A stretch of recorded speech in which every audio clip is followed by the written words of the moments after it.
उनकी सेवा ससुरा करनी चाहिए और जो हो सके उन्हें अर्पण करना चाहिए। पुत्र वह होता है जो अपने पिता के मन की बात को जान ले, वो पुत्र होता है। यदि नहीं जान सकते तो कोई बात नहीं, कम से कम कहने पर तो कर दो। अगर वो कार्य को कह रहे तो उसे तो कम से कम कर ही दो।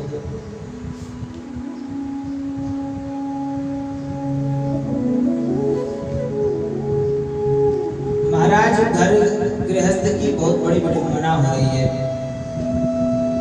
अब ना कोई योगी है, ना कोई ज्ञानी है, ना कोई सत्कर्म करने वाला ही है अब इस लोक में। जब मेरे मन को संतोष देने वाला कहीं सुख न मिला तो मुझे लगा कि अब चल के वृंदावन चलते हैं, जहाँ हमारे प्रभु अनेकों लीलाएं कर चुके हैं, वहाँ मेरे मन को शांति अवश्य मिलेगी। जब मैं वहां से वृंदावन के लिए आया तो महाराज वहां भी एक बहुत बड़ी विडंबना, एक बहुत बड़ा आश्चर्य देखा। तत्राश्चर्यं मया दृष्टं श्रूयतां तन्मुनीश्वरा एका तु तरुणे तत्र निसन्या खिन्नमानसा। महाराज, जब मैं यमुना तट पर पहुंचा तो वहां एक स्त्री खिन्न मना होकर के बैठी थी। उसके पास दो वृद्ध अचेत अवस्था में पड़े थे। अनेकों स्त्रियां उस देवी को पंखा झल रही थी, कोई जल दे रही थी, कोई सांत्वना प्रदान कर रही थी कि देवी जी शांत हो जाओ, मत रो, भगवान आपका दुख दूर करेंगे। जब मैं यह दृश्य देखा तो मुझे वहां जाने की इच्छा हुई, लेकिन महाराज समस्या यह थी कि वहां स्त्रियों का समुदाय था।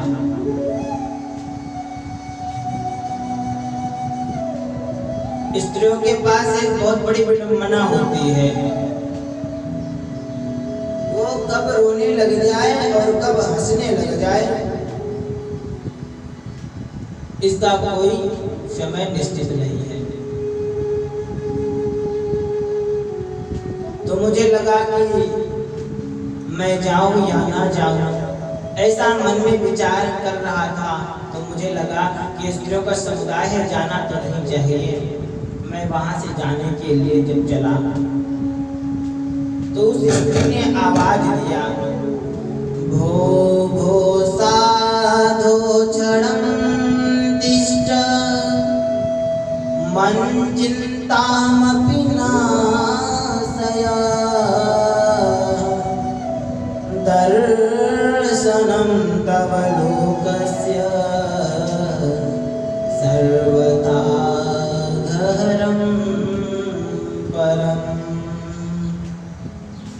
हे महात्मा जी, क्षण भर के लिए आप रुक जाइए, क्योंकि आपके दर्शन मात्र से समस्त दुखों का निवारण हो जाता है।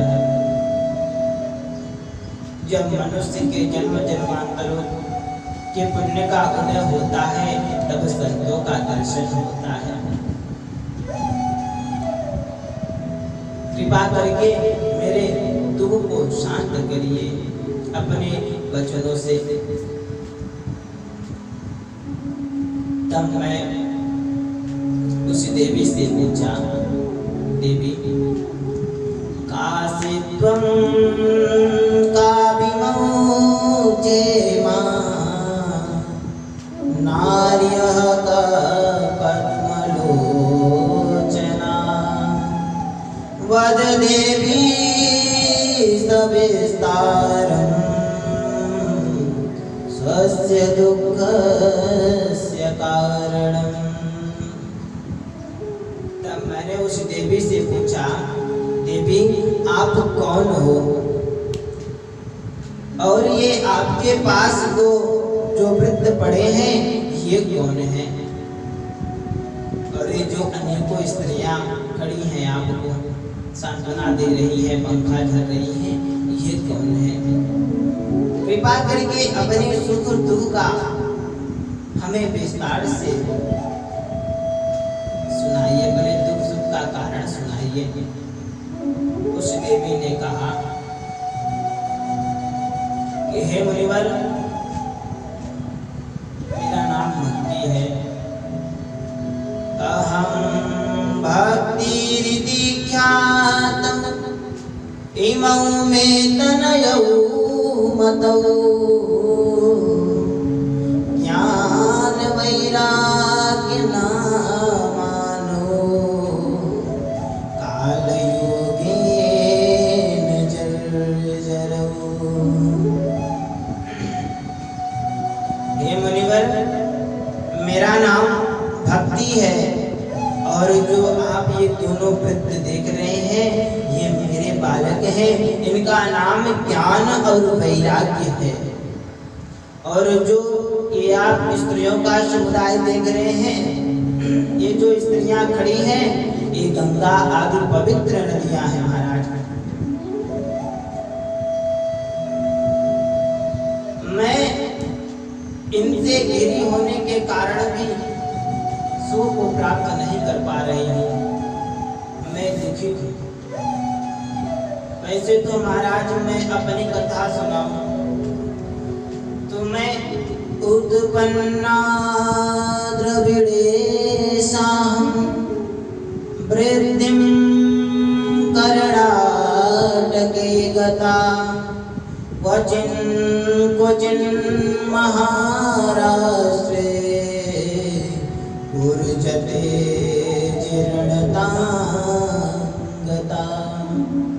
महाराज वैसे तो मैं द्रविड़ देश में उत्पन्न हुई, कर्नाटक आदि में पढ़ी और पली पोसी,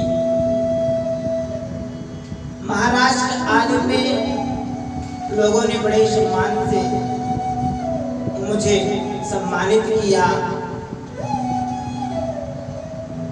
लेकिन महाराज जब से मैं गुजरात में आई, इस गुजरात में कलयुग के कलुषित प्राणियों ने मुझे अंग भंग कर दिया, बहुत कष्ट दिया महाराज। चिरकाल तक यह अवस्था होने के कारण मैं निस्तेज हो गई, दुर्बल हो गई। तब मेरे मन में विचार आया कि चल करके वृंदावन चलते हैं, वहां मेरे दुख को कुछ न कुछ शांति अवश्य मिलेगी।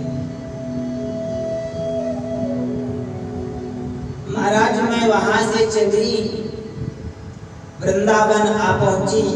वृंदावन आते ही मैं धनुष हो गई। लेकिन ये जो मेरे पुत्र हैं ज्ञान वैराग्य, ये तो वैसे के वैसे पड़े हैं।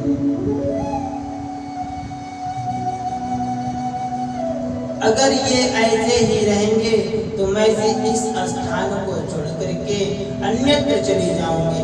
इदं स्थानं परित्यज्य विदेशं गम्यते मया। महाराज होना तो यह चाहिए कि माता बूढ़ी हो, पुत्र जवान हो, लेकिन यहाँ पर विपरीतता है।